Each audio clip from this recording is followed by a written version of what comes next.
Hey guys, how's it going? Michael Troy here, and today we are looking at Alpha Flight Afterburn. Alright guys, so first I want to say thanks so much for all the people who have subscribed to my channel and who watch, and if you're new to the channel, please subscribe. I just hit that 500 subscriber milestone. I'm halfway there to the 1,000 subscriber mark, so I'm just going to keep on going, and I hope you guys keep going along with me.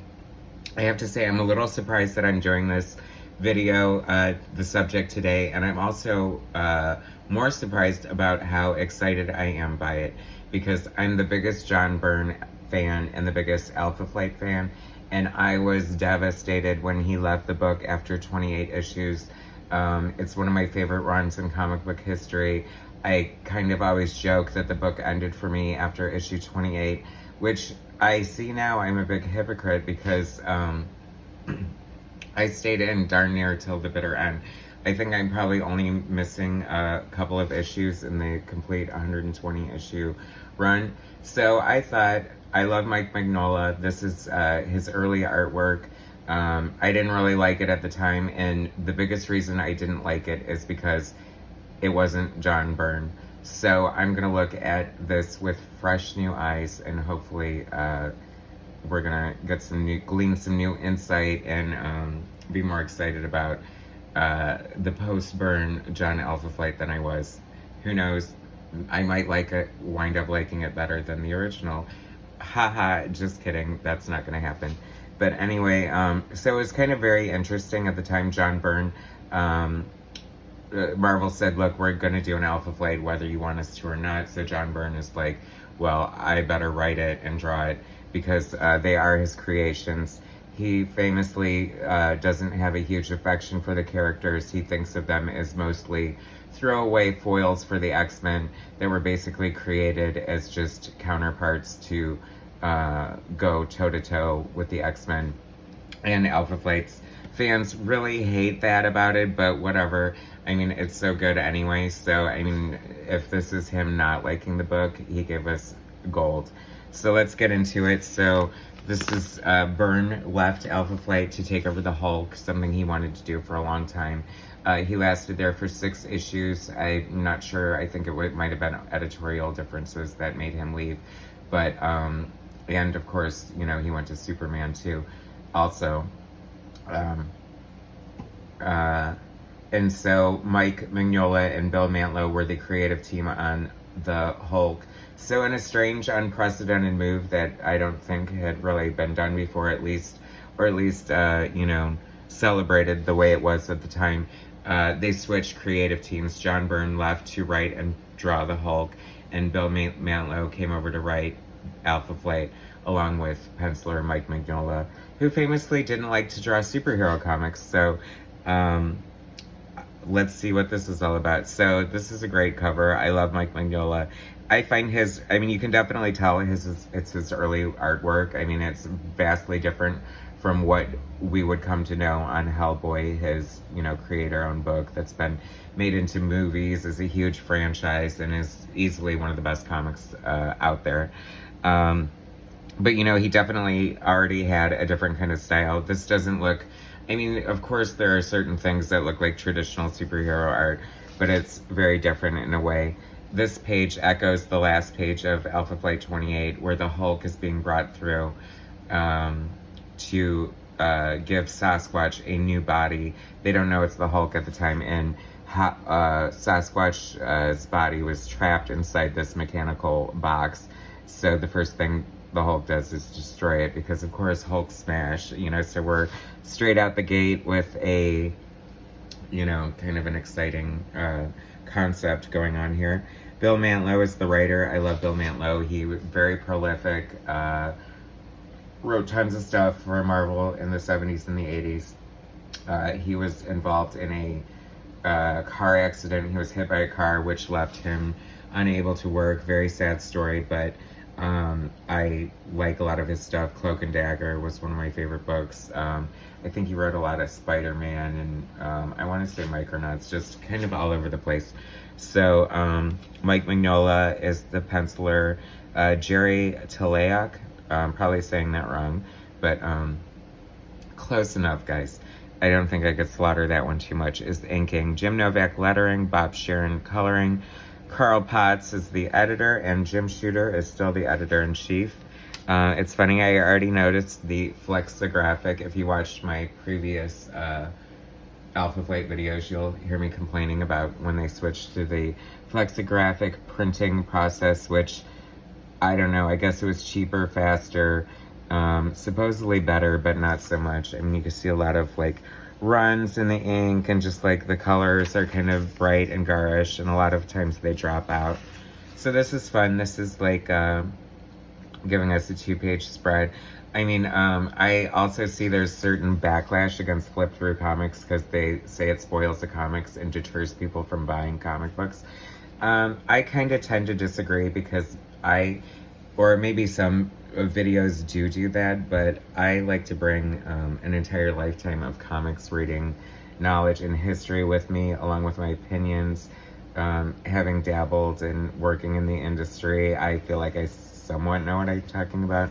So I try to make it interesting for you guys and give you trivia and just like as much backstory as I possibly can without really reading the comic, because I mean anybody can do that.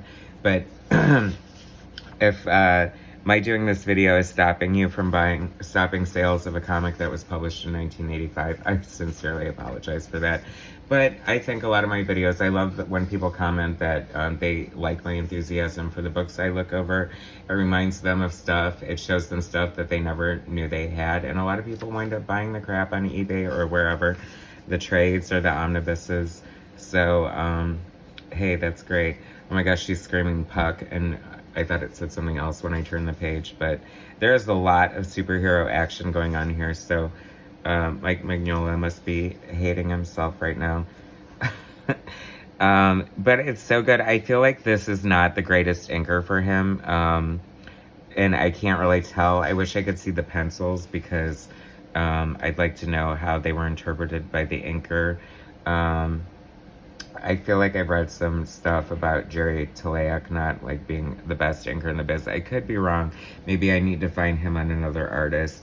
But yeah, I remember being in huge mourning at the time. My beloved twins not being drawn by John Byrne. Everyone looked kind of ugly and dumpy to me.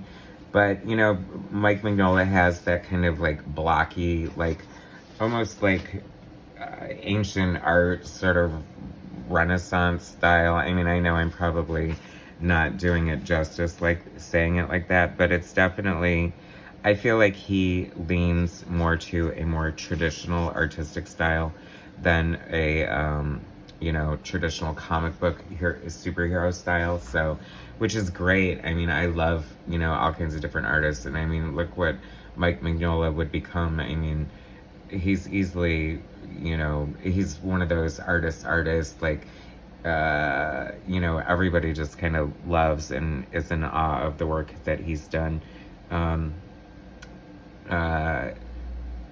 So I just stopped in this double-page spread. Remember Saturday morning cartoons, so much fun. Spider-Man and his amazing friends. Mr. T, the Smurfs. I love me some Smurfs, okay? Alvin and the Chipmunks, big fan. I even watched the freaking Punky Brewster cartoon, okay? I mean, what else are you gonna do on Saturday morning? I mean, play Little League or baseball or something like that, but not on my schedule. No, thank you. So it's funny, as savage as the Hulk is, I really appreciate when his underwear is sort of just like all together and not like ripped jeans and stuff. It's like, like, why does it have to be purple if he has the presence of mind? I mean, I know that's his signature color. I'm curious to know the history of that. I'm sure I read it somewhere sometime about like why his pants are purple. You know, they weren't necessarily, I mean, colors were limited, so maybe they looked good or stand out good against the green. But I mean, how many pairs of purple jeans did Bruce Banner possibly have in his wardrobe that he would rip to shreds every time that he would get angry and turn into the Incredible Hulk? I really am loving like the anatomy here and the shading and just like, I don't know, it's just really cool. That's kind of fun, like all those multiple fists of North Star punching the Hulk out right like this. As far as action goes, this is like pretty nonstop. I mean, they hit the ground running and it just keeps going and going and going. and North Star, she had her powers altered to be different than Jean-Paul, and they basically discover here that before, when they touched as twins with the same superhero powers, they would create this blinding flash of light.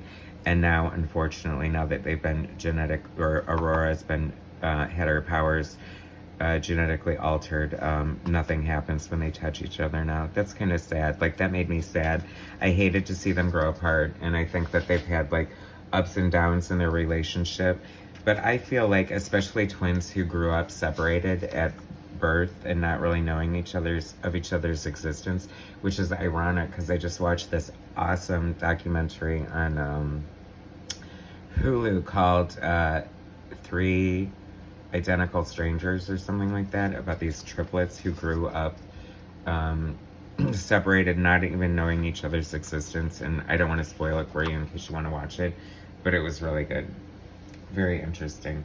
But it just makes me, like, if I had a sibling out there that I didn't know about and I was reunited, like, I would be so happy and just want to make it work and whatever.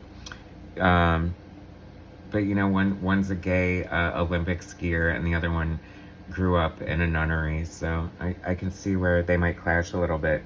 So this is the second issue of the Afterburn post John Byrne Alpha Flight.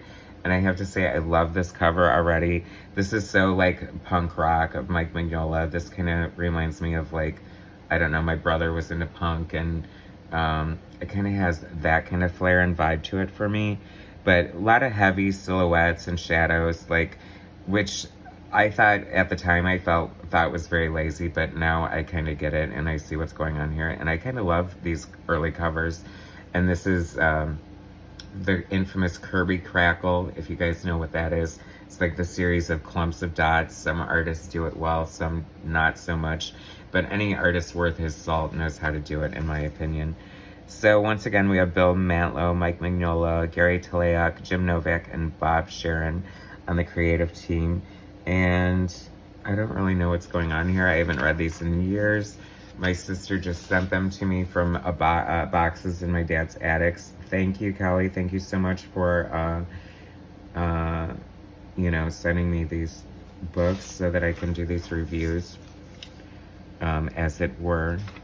But it's kind of fun to, like, see these because I haven't seen them in so long. So I feel like this sort of mixture of looking at them with new eyes, looking at them for the first time, but then also looking at them with this, like, real sense of nostalgia that's almost like a gut punch. That's what I love about comics. That's, like, it really is the nostalgia for me, and I think that's what started this whole thing, is, like, rediscovering, like, my love of John Byrne and all these old comics, especially during the lockdown when you're sort of relying on creature comforts. And, you know, it's no surprise that, you know, growing up a geek or whatever, you know, gay kid and just, you know, kind of an art nerd and stuff like that, you know, all you really have is your comics, and comics are such a great escape and give you so much comfort that it's no surprise that they would continue to do so. I love his flashbacks of the previous Byrne stuff because it kind of is fun just to see that. And there's Puck tripping out. He always had that pain problem, which was resolved, not to my satisfaction, by way of Bill Mantlo. I can't lie, as much as I like Bill Mantlo, I just do not like a lot of the stuff that happened here on Alpha Flight. I think the team was pretty much scrubbed, unrecognizable of what John Byrne had done, especially, like, up to the point when Jim Lee's coming on and all that Purple Girl crap. I mean, you have this great, that would be like taking, you know, it's like there's a reason the X-Men always return to Marvel Girl and Cyclops and, you know, Beast and Iceman and Angel, because we love them. They're like the OGs and they are so cool. And, oh, here we go, this big dumpy naked butt of Deadly Ernest coming back to life. I guess he'll be in the next issue. 30, here we go to 31. And the triumphant return of Deadly Ernest, who last we saw in issue, like, number 8 of Alpha Flight, another great Aurora North Star issue, introducing Nemesis, who I think is a super cool character. She looks a lot like Spawn or Deadpool. Interesting. Another, the original creation of Rob Liefeld, Deadpool, and she looks just like Nemesis. Huh, go figure. Anyway, 1985, that stands out to me as like a banner year for comics, even though John Byrne left Alpha Flight, whatever. I mean, he did go to Superman, so. But maybe that wasn't until in exactly 85, I don't remember, but I'm sure we'll get to it. So, you know, here we go. Bill Mantlo, Mike Mignola, Jerry Toliak. I'm glad that to see the creative team intact. That's one of my big problems with modern comics. Like, you really like a book and the art is really cool, and then like halfway through the issue, the artist drops out or something like that. And I'm like, are you serious? Like, do you know how many people would kill to be drawing comics and you can only draw like half an issue? Like, what is your problem? I mean, I know, you know, that a lot of work goes into it, and especially the high level of detail that a lot of artists put in these days. But I call BS on that a lot because, I mean, back in the day, Jack Kirby would draw like 4 monthly comic books, at least 3 for sure. John Byrne could do 2. And that's because they just had a work ethic and a dedication to like their job, you know. And they didn't have the distraction of bitching at fans on Twitter and, you know, canceling people and creating all kinds of drama. Like, the less time creatives spend on Twitter fighting with people. This is fun. I love that. It's like very artistic. Mike Mignola is just like, he's an artist. Like I said, he just loves to draw, and you can totally tell. He came out with a sort of lockdown sketchbook that he was posting the pictures daily and doing them, I think, for charity, and they were just like amazing because you get to see a lot of subjects that weren't like DC and Marvel, and just like kind of fun things that he liked to draw. So I recommend seeking that out, s'il vous plaît, if you please. Deadly Ernest just cannot take a break. I mean, the last time we saw him, he was chopped into bits with Nemesis's sword, and this is like really hysterical for some reason. I should be horrified because it's pretty horrific to see him getting his limbs cut off and then his head. But I mean, he's like this 500-pound guy, mostly muscle, mind you, stuffed inside these leather pants and just like fighting Puck. I mean, come on. Actually, this is kind of comic book gold right here. Like, I don't know, this is just when comics were fun. And then, like, he continues to fight with his head, like, screaming on the ground. Luckily, there's not a lot of blood and gore, because I think that would make it pretty horrifying. But that's funny, no less. And I'm sure he came back after this. I don't really remember. I'll have to research it. Or maybe it'll just pop up. But then the train runs over his head. I mean, that is, like, way to add insult to injury. So, you know, one of the things that Mantlo did that a lot of people probably liked and appreciated was that he did keep the team together a lot. Byrne tended to focus on a lot of solo stories, origin stories, backup stories, things like that, and just like showing them in their own lives and kind of what would happen to them independent of each other, and then having them get together like for special missions, or, you know, when the gravity of the situation called for it. And I felt like that was like a super realistic approach because, you know, I mean, the X-Men have the excuse they live together in the X-Mansion, so of course they're going to be like together all the time. But I kind of liked, like, it seems almost a little more like Justice League or the Super Friends hung out a lot, but I felt like the Justice League more or less got together like when they had to. Uh-oh, here we go. Well, this is 4 issues into Mike Mignola, and I don't really remember how long Mike Mignola stayed on the book, but I don't think it was forever. But they're horror of horrors when this... Well, first of all, this is John Bogdanove penciling, a very early John Bogdanove. You might know him from his work on like Superman with Louise Simonson. I think he did... I mean, he's definitely a name. His early artwork looks a little rough, but I have to say, now that I see it's inked by Jerry Toliak, I think I'm definitely onto something with a philosophy that perhaps it's not the best, most complimentary inker ever. So John Byrne absolutely never, I think he wanted Heather to lead the team, but as a civilian in a way. He never wanted her to put on the Guardian costume, so he must be barfing all over this. I wasn't super thrilled with it. Heather wasn't really one of my favorite characters, but I have to say, she really is a good character, and she is pretty much the heart of Alpha Flight. Although the cycle, I mean, if I were going to do this, because, you know, it's always about what I would do with the team and how I would handle it, but I think the psychological ramifications of wearing your dead husband's superhero suit, especially the way it went down when, you know, Heather interrupted him trying to dismantle the suit and it exploded. And we don't know for sure that it would have made a difference, but I think it would. So I think she has to live with the guilt of killing him for the rest of her life. So this is basically what Alpha Flight's version of the Danger Room here.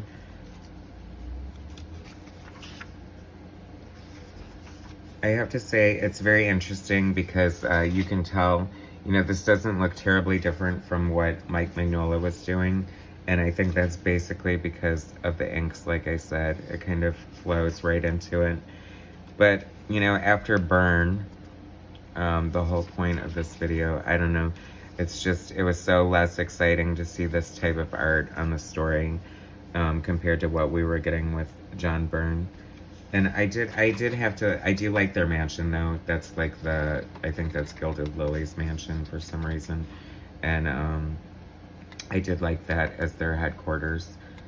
Because it's fun. I mean, obviously, I feel like, you know, just having not like getting into the entire story and reading it, I feel like that must be what, you know, kind of trying to do, like turn the Alpha Flight into more of an X-Men type comic book.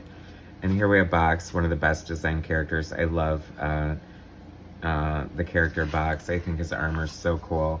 I've seen different versions of it and they all look terrible. Nothing is better than the original ever. Ever. Okay? Like Guardian, like perfect costume, don't ever change it. Like North Star, you don't need, like I hate modern comics with all the like zippers and seams and all the, like yuck, who needs all that? Like you just need a sleek, stylistic, memorable superhero comic book that just leaps off the page. Not something that melts into the background. That's my philosophy on comic books. And why did they color him purple? I hate that. That looks so ugly. Like he was red and blue before this, and he just really stood out. I think I like red the best. I think that looked good, especially against his metallic, shiny looking costume, which of course reminds me of Colossus a little bit, but in a good way. A little more referential, like certainly, like you would never put Colossus and Box next to each other and say, oh, this is the same character, because they're not. See, this is when it started getting weird with Puck. Like, he is a dwarf, okay? He doesn't have some, like, curse or disease that made him small. Like, what is going on with this Arabian Nights crap? And compared to the cover, like, the cover would have been so much cooler if Mike Mignola would have drawn this inside. Like I said, not to knock John Bogdanov, because, I mean, he's a great artist, especially the way he draws now, but just so boring at the time. This actually kind of reminds me of what I was complaining about in the new Gamma Flight comic. This art kind of looks similar to that in that, like, it's okay, it's good, it's, you know, fine superhero work, but it doesn't really stand out as that dynamic for some of the, like, artists that I know and love, like Art Adams and Alan Davis and Michael Golden and stuff. So here we go. That's the end. I don't know what's going on with Puck shoving this weird dagger into his head, but I'm not liking it. You can't really get away with the short shorts unless you're short, so I think we need to rethink the costume, Puck. Oh, here's an ad for X Factor when that was coming out. That was exciting, especially John Byrne's contribution to that. So anyway, that is our post-burn, after-burn, Alpha Flight, delving into it. Gotta put these in order for whatever reason. Alpha Flight 29 through 32. Some people told me that they left Alpha Flight even before Byrne left.